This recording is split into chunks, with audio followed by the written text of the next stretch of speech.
melanjutkan kajian kita Ar-Risalah Al-Jami'ah karya Al-Habib Ahmad Al-Habsyi rahimahullah.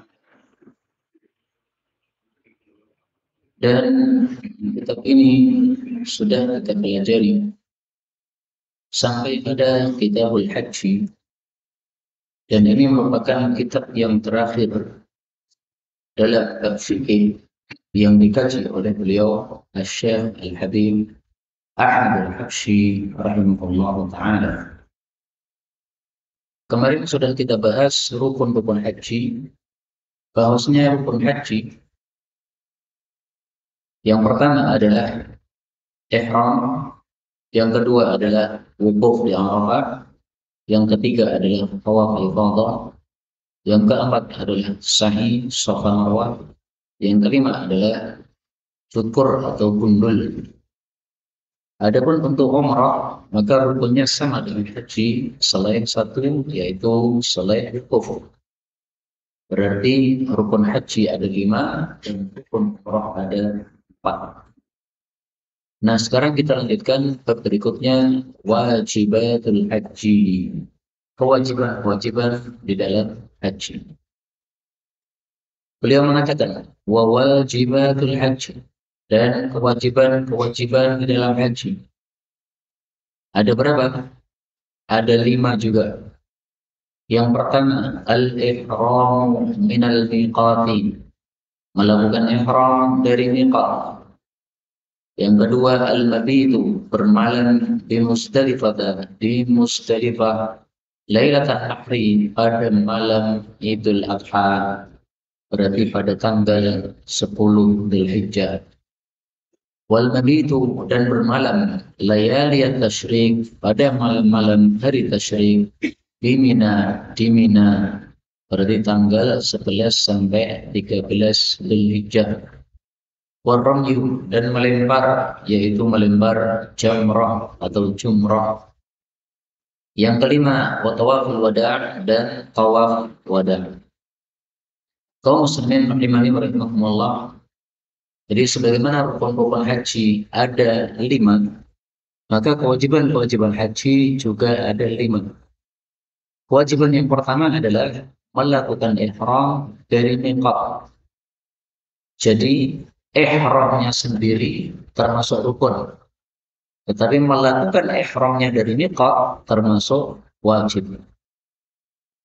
Ihram sudah kita jelaskan kemarin. Ihram itu adalah niat masuk dalam suatu ibadat, itu namanya ihram. Maka orang salat mengucapkan Allahu Akbar disebut takbiratul ihram, karena pada saat itu dia masuk dalam ibadah salat. Nah, maka orang haji pun juga ada ihramnya. Ihramnya adalah niatan dalam hatinya untuk melakukan haji atau melakukan umrah.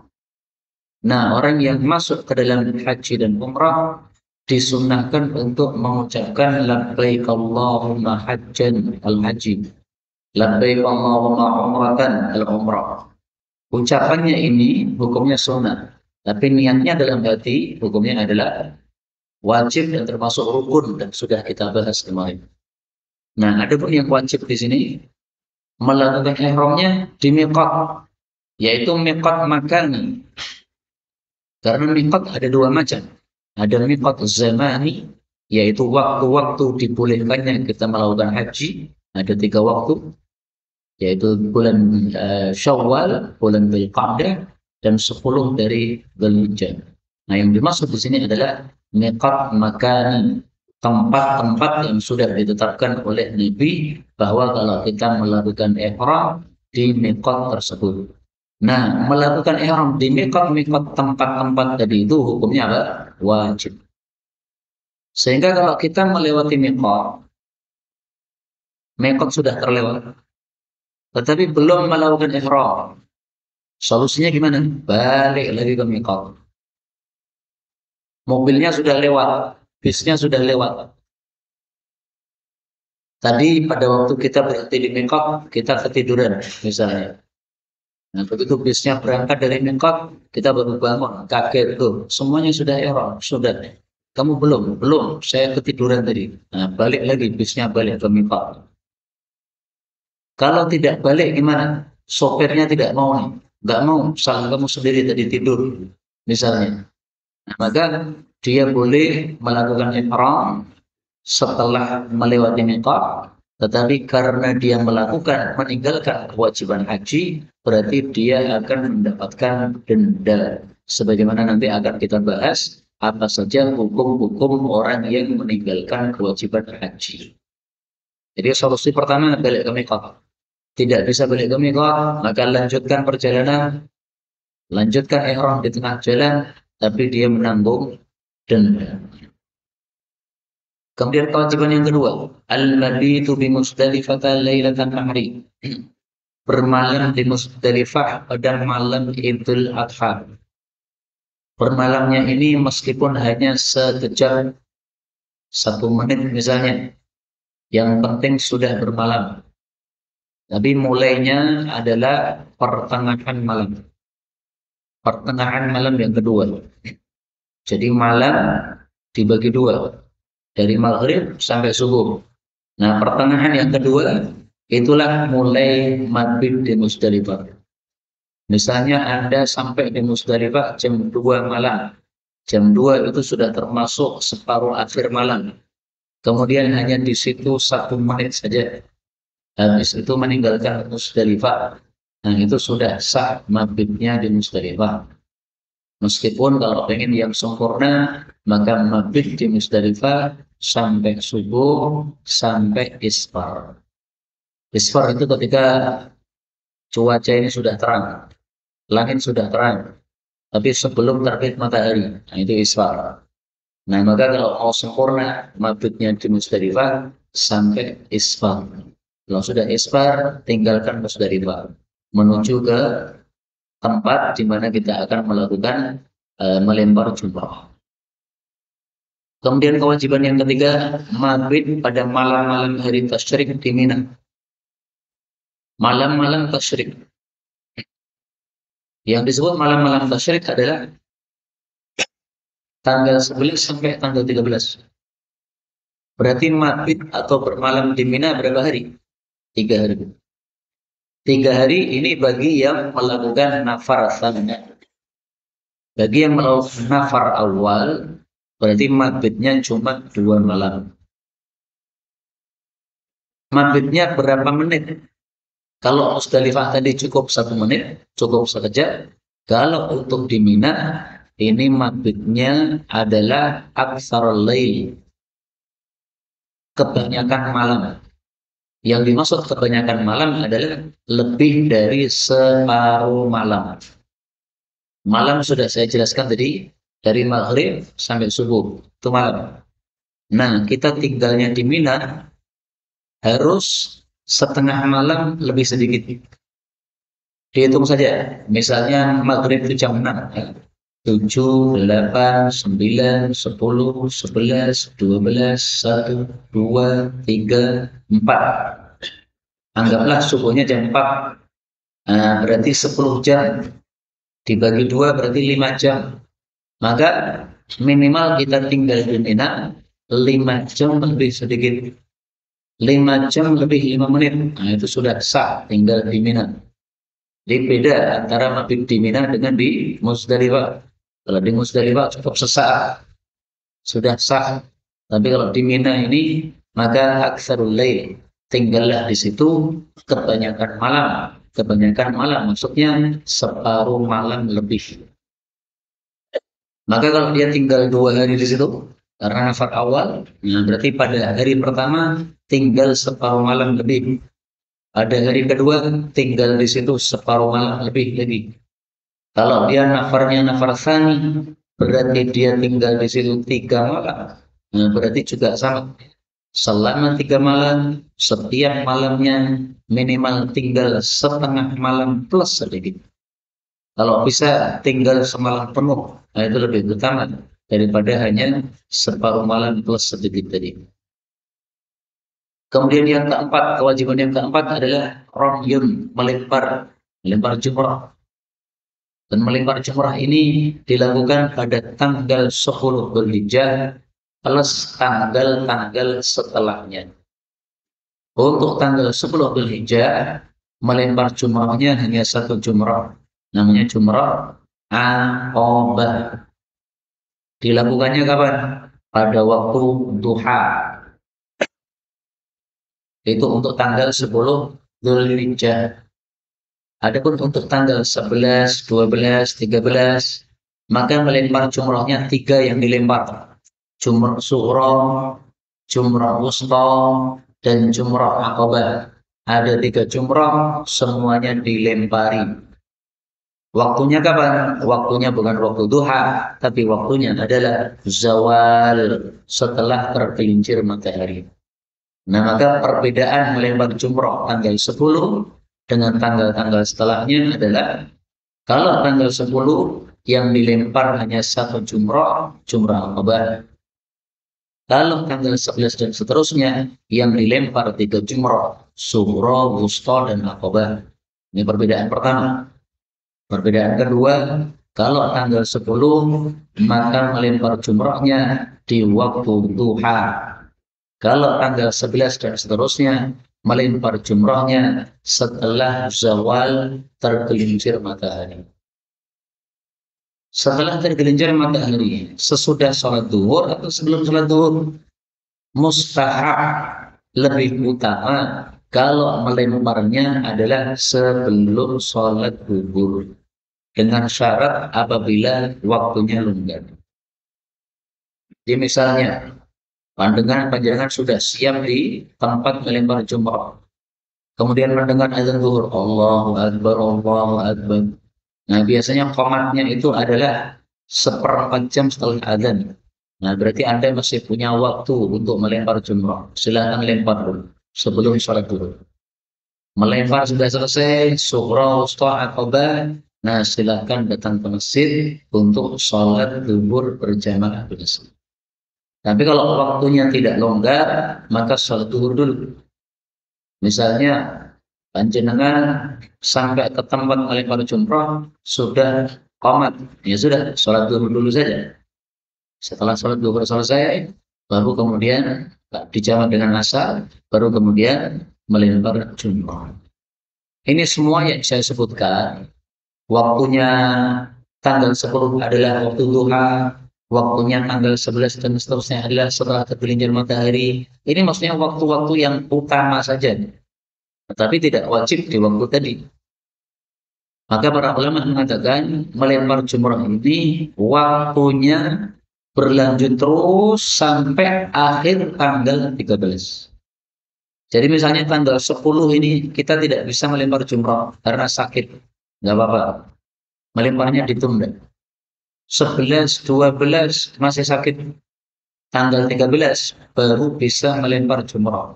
Nah, maka melempar jumrah ditumpuk pada tanggal 13. Nggak apa-apa. Tanggal 10 belum lempar, lempar tanggal 13. Tanggal 11, 12 juga belum lempar, lemparlah pada tanggal 13. Ditumpuk semuanya tanggal 13. Nggak apa-apa. Karena waktunya berlanjut terus melempar jumrah ini dari tanggal 10 sampai tanggal 13. Baik, kemudian yang kelima, kewajiban kelima adalah tawaf wada. Wada artinya perpisahan. Kapan tawaf wada dilakukan? Tawaf wada dilakukan apabila kita ingin meninggalkan Makkah ke tempat yang jauhnya jaraknya jarak safar. Misalnya dari Makkah, panjenengan ingin mengunjungi anak panjenengan yang sedang kuliah di Madinah. Nah, dari Makkah menuju Madinah, ini jaraknya jarak safar. Maka karena jaraknya jarak safar lebih dari 80 kilo, maka panjenengan melakukan tawaf wada dulu sebelum pergi ke Madinah. Nanti setelah pergi ke Madinah, mungkin antum balik ke Mekah lagi, balik ke hotel. Nggak ada masalah. Yang penting kalau keluar dari Mekah jaraknya safar, maka disunahkan diwajibkan melakukan tawaf wada. Atau ketika panjenengan ingin melanjutkan perjalanan pulang ke rumah. Dari Mekah sudah selesai ibadahnya, kemudian pengen pulang ke rumah. Nah, kalau pulang ke rumah, maka wajib melakukan tawaf wada. Jadi kewajiban tawaf wada pada dua kondisi. Satu, ketika meninggalkan Mekah dengan jarak safar. Dua, ketika ingin pulang ke rumah. Inilah tawaf yang wada, yang wajib, yaitu tawaf wada. Sehingga tawaf-tawaf selain wada itu hukumnya adalah tawaf sunnah, kecuali tawaf yang kemarin kita bahas termasuk tawaf rukun. Masih ingat ya? Ada namanya tawaf ifadah. Nah, ini tawaf ifadah, ini tawaf yang rukun. Tawaf ifadah yang dilakukan tanggal 10 Dzulhijjah, itu yang rukun. Kalau tawaf wada, ini yang wajib. Nah, tawaf selain itu berarti adalah tawaf sunnah. Karena itu beliau mengatakan, wa ammas sunan, adapun sunnah-sunnah, faqullu, maka setiap masiwa, apa-apa yang selain al-arkani, rukun-rukun, wal wajibati, dan kewajiban-kewajiban, berarti semuanya adalah sunnah-sunnah haji atau sunnah-sunnah umrah.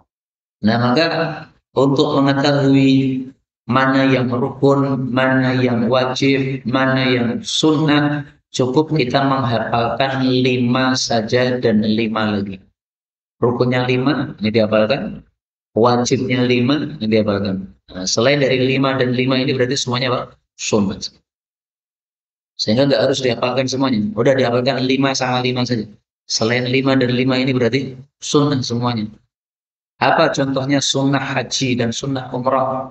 Misalnya ada tawaf qudum, tawaf ketika datang ke Mekah, awal datang ke Mekah, tawaf untuk menghormati Masjidil Haram dengan melakukan tawaf tadi.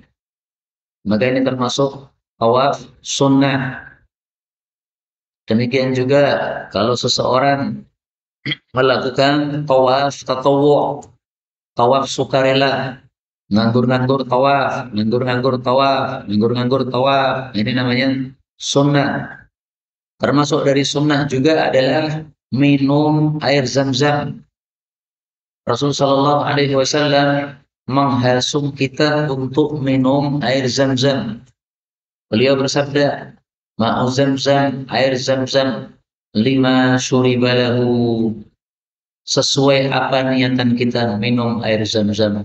Hadis riwayat Ibnu Majah dari Jabir, derajatnya sahih. Maka orang-orang yang misalnya menginginkan punya keturunan karena sudah lama menikah tidak punya keturunan, datang ke Mekah melakukan haji atau umrah, kemudian minum air zam-zam dengan niatan berdoa kepada Allah, ya Allah berilah saya keturunan, atau membaca doanya Nabi Zakaria, Rabbi la tadarni farda, ya Allah jangan biarkan saya sendiri tanpa keturunan. Nah, kemudian diminum, maka insya Allah akan diberikan oleh Allah Subhanahu wa Ta'ala. Nabi setelah tawaf 7 kali putaran, maka beliau minum air zam-zam. Apakah setiap orang tawaf wajib minum air zam-zam? Tidak. Kenapa tidak wajib? Karena tidak termasuk 5 yang wajib tadi. Berarti termasuk apa? Sunnah.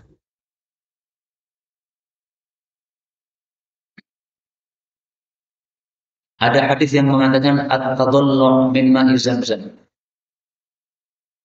Banyak meminum air zam-zam bara'atun minan nifaq. Itu adalah bebas dari kemunafikan. Tetapi hadis ini derajatnya adalah palsu menurut Syekh Al-Albani rahimahullah ta'ala. Ada lagi hadis yang semisal, ayatu ma bainana wa bainal munafiqin. Pembeda antara muslim dengan munafik, annahum la yatadalla'una min zam-zam. Bahwa munafik tidak bisa minum banyak-banyak dari air zam-zam. Tapi hadis ini riwayat Ibnu Majah juga didhaifkan oleh Al-Albani. Apakah ada yang mensahihkan? Kata Imam Hakim, jika rawi bernama Utsman itu mendengar dari Ibnu Abbas, berarti sahih. Tetapi kalau dia tidak bertemu dengan Ibnu Abbas, berarti tidak sahih. Nah, maka kata Imam Dhahabi, demi Allah, dia tidak bertemu dengan Ibnu Abbas, berarti sanadnya apa? Dha'if. Tapi ala kulli hal, minum air zam-zam termasuk sunnah-sunnah yang semestinya dilakukan oleh orang-orang yang melakukan haji atau melakukan umrah sebagaimana dilakukan oleh baginda Rasulullah sallallahu alaihi wasallam. Kaum muslimin rahimani wa rahimakumullah.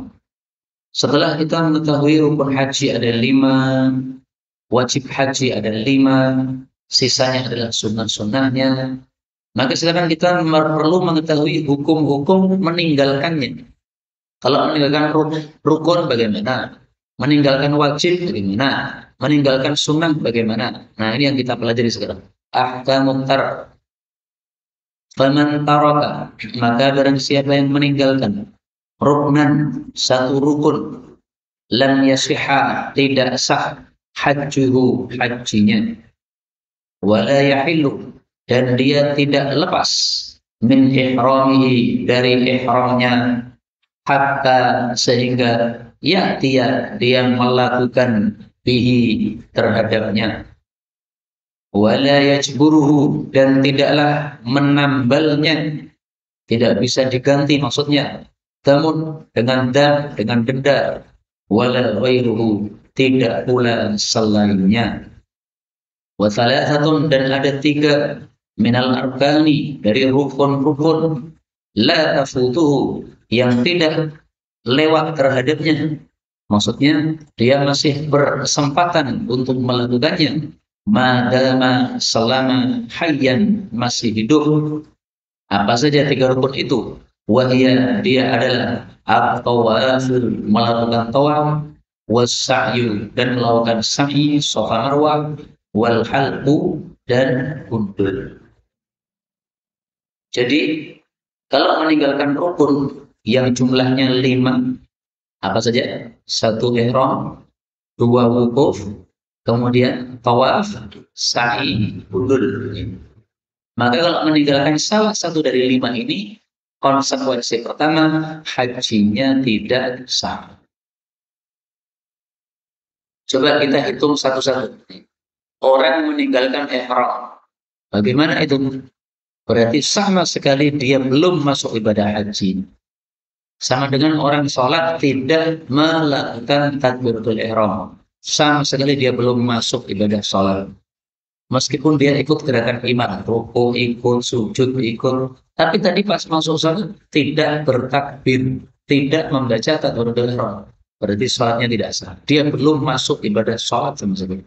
Nah, orang yang melakukan ibadah haji tapi belum melakukan ihram, tidak ada niatan dalam hati untuk melakukan ibadah itu, maka dia belum melakukan ibadah haji sama sekali.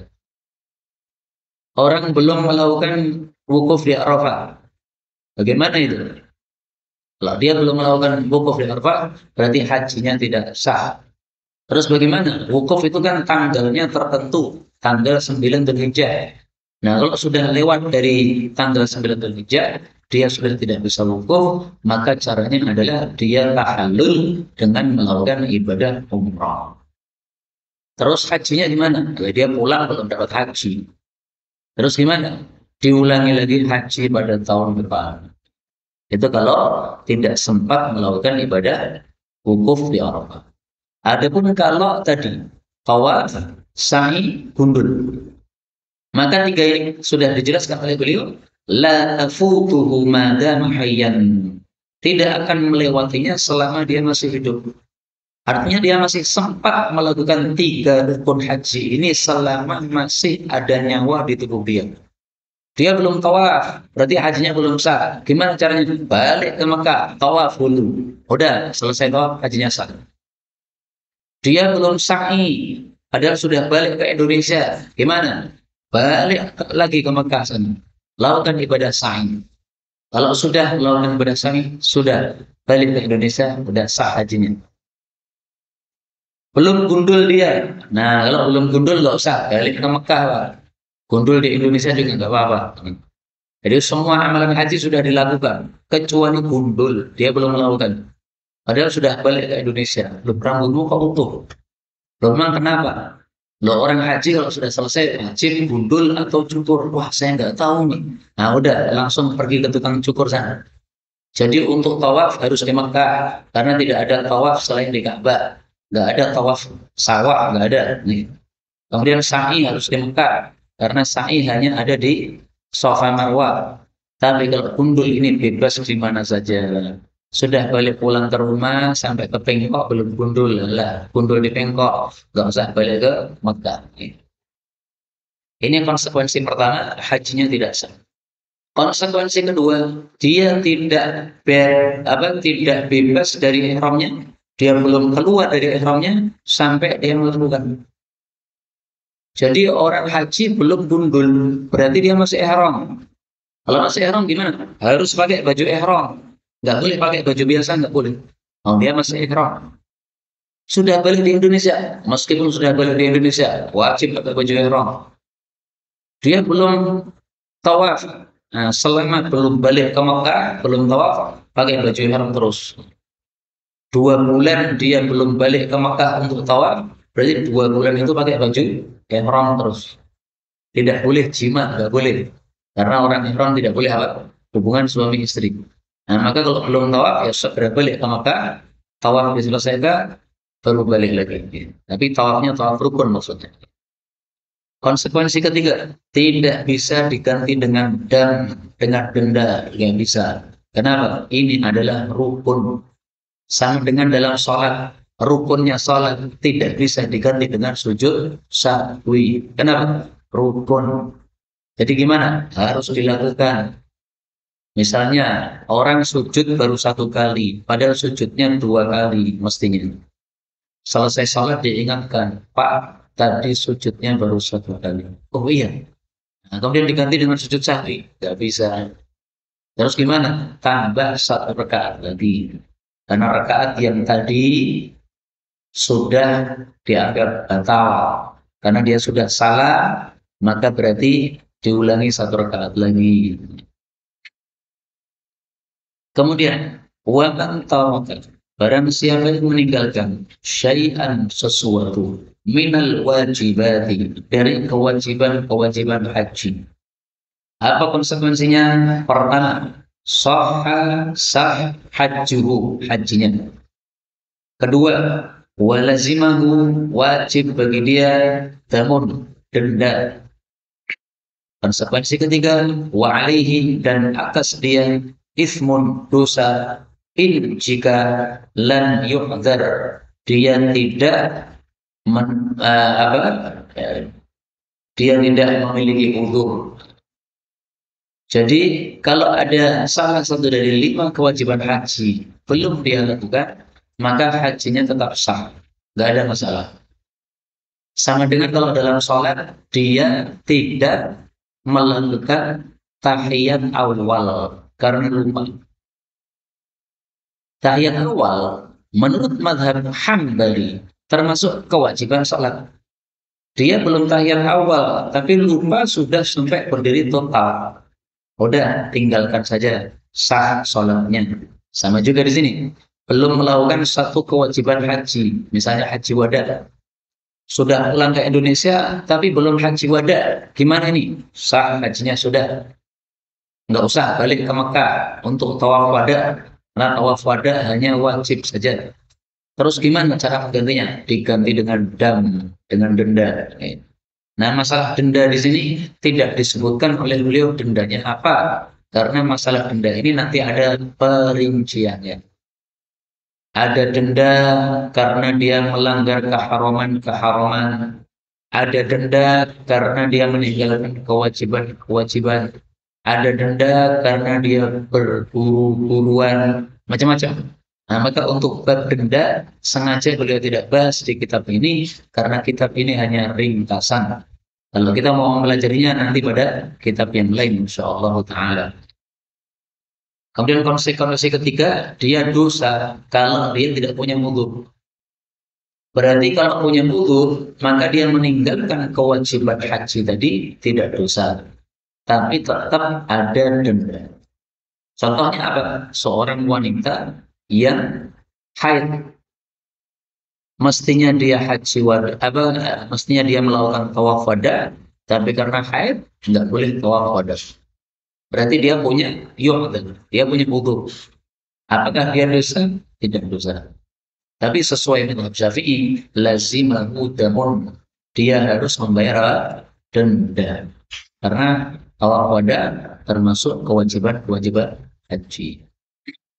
Sebagai tambahan saja, bahwasanya menurut pendapat mazhab Syafi'i yang mu'tamad, bahwa tawaf wada bukan termasuk dari manasik haji, tetapi dia termasuk dari kewajiban-kewajiban. Wajib, tetapi bukan termasuk dari manasik haji.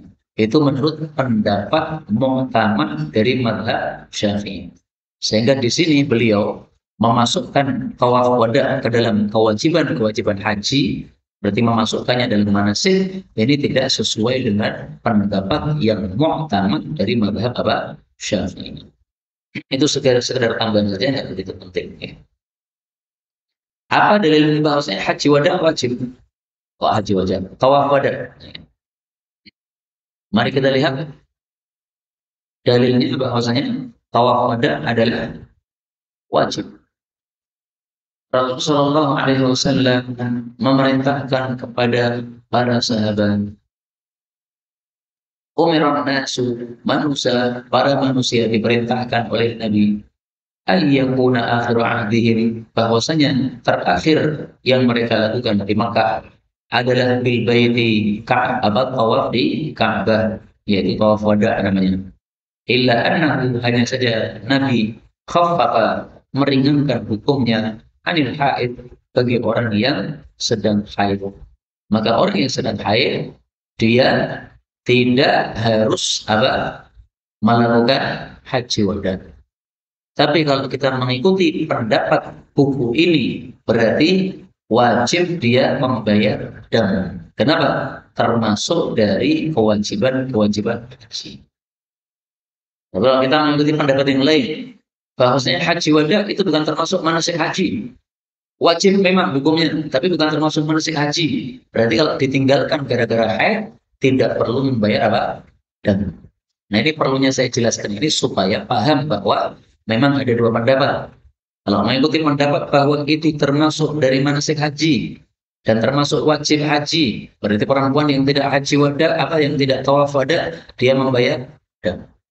Tapi kalau menganggap bahwa itu bukan dari manasik haji, maka tidak usah dia membayar dan. Jadi paham ya? Berikutnya, wa man taraka, barang siapa yang meninggalkan syai'an, sesuatu, minas sunan, dari sunnah-sunnah haji, fala syai'a alaih, maka tidak ada sesuatu atasnya. Tidak ada sesuatu maksudnya, satu, tidak ada denda, dua, tidak ada dosa. Denda nggak ada, dosa juga nggak ada. Tapi walakin, akan tetapi, tafutuhu, telah melewatinya al-fadilah, keutamaan. Artinya dia tidak mendapatkan pahala. Sehingga meskipun hanya sunnah, jangan diremehkan. Ah, ini hanya sunnah saja, nggak usah dilakukan. Jangan begitu. Itu bukan sikap orang Muslim yang baik. Orang Muslim yang baik meninggalkan sunnah-sunnah haji hanya karena sebab saja. Tanpa sebab, dia tidak akan meninggalkan sunnah-sunnah haji. Bahkan dia ingin hajinya betul-betul persis plek dengan Rasulullah SAW. Pengen umrohnya betul persis plek dengan Rasulullah SAW. Misalnya, setelah beliau tawaf, beliau minum zam-zam. Nah, orang Muslim yang baik pengen melakukan persis Nabi. Setelah tawaf, ambil zam-zam, minum. Saya tidak haus, meskipun tidak haus, ambil zam-zam. Kenapa? Ini sunnahnya Nabi ketika melakukan tawaf seperti itu. Setelah minum, baru kemudian melakukan sholat 2 rakaat. Sholat 2 rakaat di balik maqam Ibrahim. Namanya sholat sunnah tawaf. Meskipun hanya sunnah, tetap dilakukan. Di dalam rakaat pertama membaca Al-Kafirun. Rakaat kedua membaca Al-Ikhlas. Lakukan persis seperti Nabi. Meskipun surat-surat yang lain bebas, boleh. Tapi Muslim yang baik, dia ingin persis dengan Rasulullah Sallallahu Alaihi Wasallam. Kenapa? Karena dua. Pertama, karena Rasulullah bersabda, khudhu anni manasikakum. Khudhu, ambillah, anni, dari saya, manasikakum, manasik haji kalian. Fa ini, karena sesungguhnya aku la adri la'alli la a'uju ba'da ami hadha. Saya tidak tahu, barangkali setelah tahun ini saya tidak sempat haji lagi alias mati, dan ternyata betul setelah itu beliau wafat. Hadis riwayat Nasai sahih. Nabi memerintahkan, ambillah manasik dari saya. Artinya persis lakukanlah seperti yang saya lakukan. Melakukan apapun Nabi melakukan pada waktu haji atau umrah, lakukan persis. Alasan yang kedua, karena Allah mengatakan pada surah Az-Zumar ayat yang ke-18, alladzina yastami'una al-qaul, orang-orang yang mendengarkan penjelasan, fayattabi'una ahsana, lalu mereka mengikuti yang terbagusnya. Ulaika alladzina hadahumullah, mereka lah orang-orang yang diberi hidayah oleh Allah. Wa ulaika humul albab, dan mereka lah orang-orang yang memiliki akal. Maka kalau kita ingin menjadi orang-orang yang diberi hidayah oleh Allah, lakukan yang terbaik. Gimana yang terbaik? Lakukan seperti yang dilakukan oleh Nabi, tidak peduli apakah itu rukun, apakah wajib, apakah sunnah. Lah kalau semuanya dilakukan, apa gunanya kita mengetahui mana rukun, mana wajib, mana sunnah? Gunanya tadi supaya tahu hukumnya. Kalau meninggalkan rukun, efeknya apa? Meninggalkan wajib, efeknya apa? Supaya kita tahu itu saja. Tapi bukan untuk dilakukan yang wajib saja, yang rukun saja, bukan. Semua dilakukan.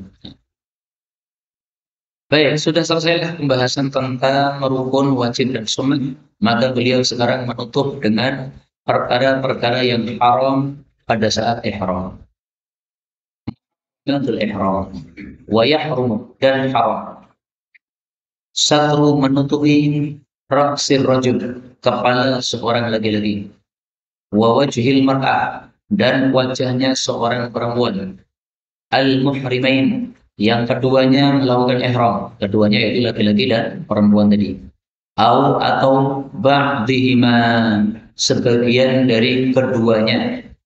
Keduanya maksudnya kepala dan wajah. Jadi menutupi kepala secara total tidak boleh. Menutupi sebagian kepala tidak boleh. Perempuan menutupi seluruh wajah tidak boleh. Menutupi sebagian wajah tidak boleh selama sedang ihram.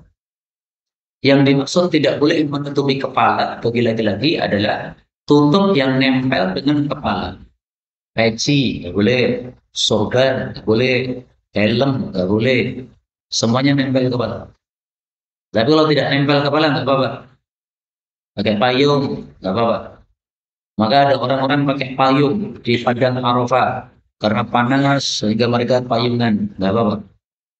Tapi kalau payungnya ditempelkan di kepala, seperti yang saya lihat sebagian ada orang buat helm tapi bentuknya payung. Jadi dipasangkan di kepala, plok ini. Tapi ada payungnya di atasnya, nggak boleh. Pokoknya yang nempel nggak boleh. Tapi yang tidak nempel nggak ada masalah. Wajah perempuan juga begitu, yang nempel nggak boleh. Misalnya pakai cadar, pakai masker, nggak boleh. Tapi kalau dia membawa tisu di tangan dia, kemudian ketika berpapasan dengan laki-laki baru ditutupkan ke wajah. Habis itu kalau laki-laki sudah pergi, dia nggak lagi. Karena dia termasuk orang-orang yang mewajibkan cadar misalnya, maka tidak mengapa. Tapi saya ingin tegaskan bahwa pendapat yang paling kuat insya Allah, cadar bagi wanita tidak wajib, hanya sunnah dilakukan oleh istri-istri Nabi Sallallahu Alaihi Wasallam, tidak dilakukan oleh sebagian para sahabat wanita. Kemudian yang kedua, wa izalatu, menghilangkan al-dhufri, kuku, wa sya'ri, dan bulu. Ini juga haram. Jadi potong kuku nggak boleh. Bulu semua yang ada di tubuh kita, baik bulu atas maupun bawah, semuanya nggak boleh. Bulu atas dari kepala, kumis, jenggot, apalagi alis, apalagi haram, malah dikering. Kemudian juga ketiak, bulu kemaluan, semuanya nggak boleh. bulu pada tangan kita, pada kaki kita, nggak boleh. Kalau kita cabut, nanti mendapatkan denda. Jadi semua yang diharamkan ini, kalau kita langgar, maka kita mendapatkan denda. Sebagaimana kalau ada kewajiban haji, kita tinggalkan. Jadi ada yang wajib, ada yang haram. Kalau haram dilanggar, denda. Kalau yang wajib ditinggalkan, denda. Tapi penjelasan dendanya tidak ada dalam kitab ini. Yang ketiga, wadahmu dan memberi minyak. Sya'rir ra'si, rambut kepala. Wal-lihyati, dan jenggot. Ini juga haram, tidak boleh bagi orang yang ihram. Jadi untuk rambut ini hukumnya ada dua. Kalau dicabut, maka semua bulu nggak boleh. Tapi kalau diminyai, maka yang tidak boleh diminyai hanya dua bulu. Bulu kepala, yaitu rambut, dan bulu jenggot saja. Selain itu diminyai boleh. Bulu kumis diminyai, boleh. Bulu tangan diminyai, boleh. Misalnya ada luka, nah sehingga kita perlu meminyai dengan minyak tawon misalnya. Padahal di tangan kita ada bulunya, kena minyak tawon gimana? Nggak apa-apa. Yang tidak boleh diminyai adalah bulu kepala, rambut maksudnya, dan bulu jenggot. Yang keempat, watatyibu, dan memberi minyak wangi, jami'il badan, ke seluruh tubuh, nggak boleh. Jadi pakai minyak wangi ketika ihram, dimanapun tempat, nggak boleh. Sehingga kalau pakai sabun gimana? Boleh sabun yang normal. Yang apabila kita pakai sabunan wangi, tapi setelah selesai mandi wanginya hilang. Itu sabun normal, nggak apa-apa. Apakah ada sabun yang tidak normal? Ada. Namanya Sobunul Muluk, sabunnya raja. Warnanya hijau, baunya dahsyat wanginya. Jadi bau memang sabun ini rata-rata digunakan orang-orang kaya.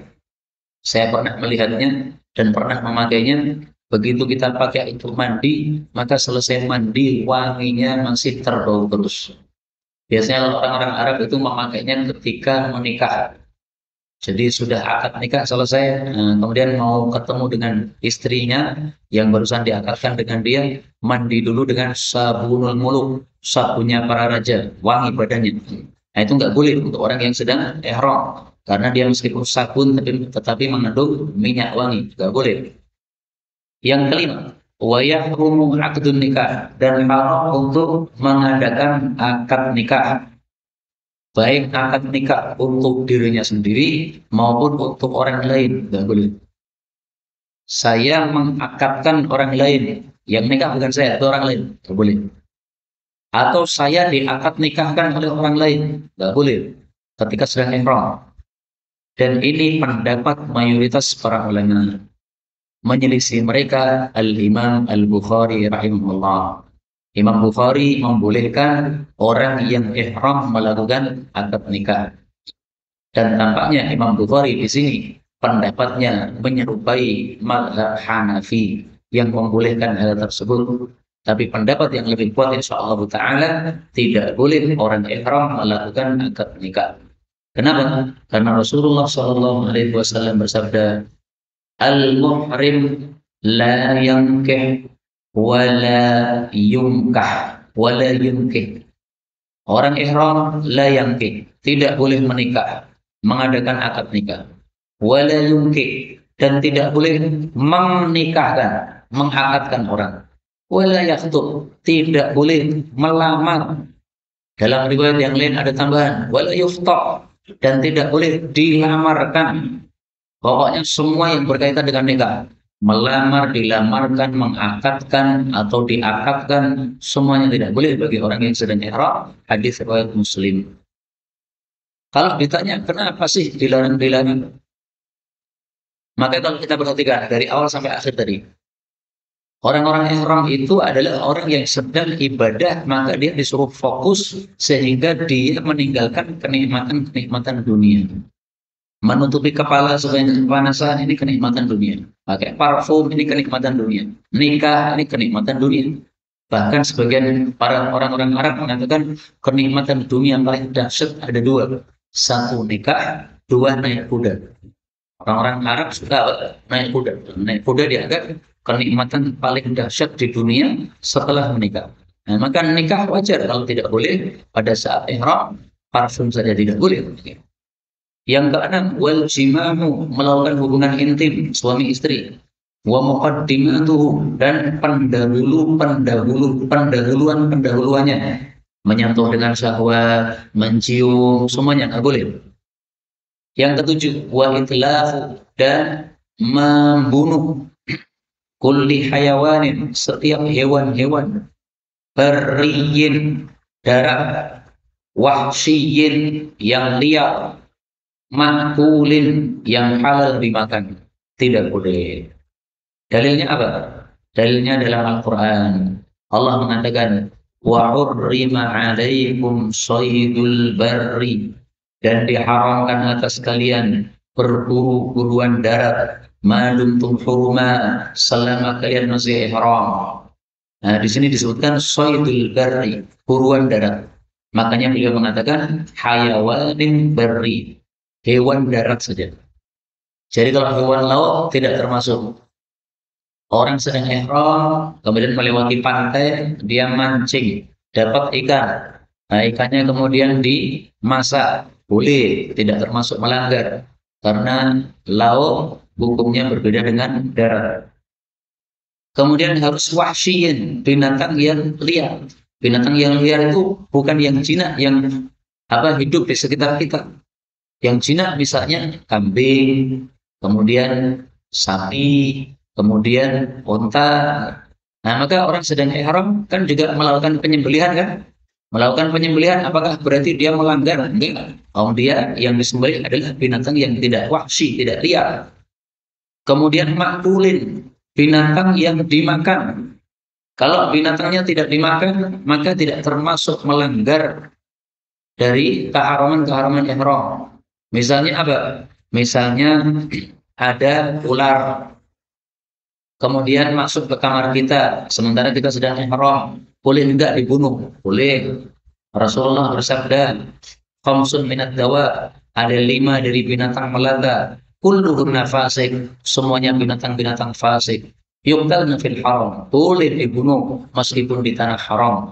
Yang pertama gagak, yang kedua elang, yang ketiga kalajengking, yang keempat tikus, yang kelima anjing yang melukai orang. Hadis muttafaqun alaih. Nah, maka kalau ada orang ihram kemudian lihat tikus, maka tikusnya dikepuk, dibunuh, boleh enggak? Boleh. Apakah dia melanggar dari keharuman ihram? Tidak, sehingga tidak ada denda sama sekali terhadap dia. Kemudian beliau mengatakan wal ma'ah, dan perempuan karrajul, seperti laki-laki, fil muharramat, dalam hal-hal keharuman ini sama. Sehingga hukum-hukumnya sama. Kalau seorang perempuan melanggar keharuman ini, berarti dia mendapatkan denda. Inilah yang dapat kita pelajari pada pertemuan kali ini. Benarnya dari Allah. Kalau ada kesalahannya, fa astaghfirullahaladzim wa lakum. Sisa waktu kita buka untuk soal jawab, baik yang berkaitan dengan materi yaitu haji maupun secara bebas, insyaallah ta'ala.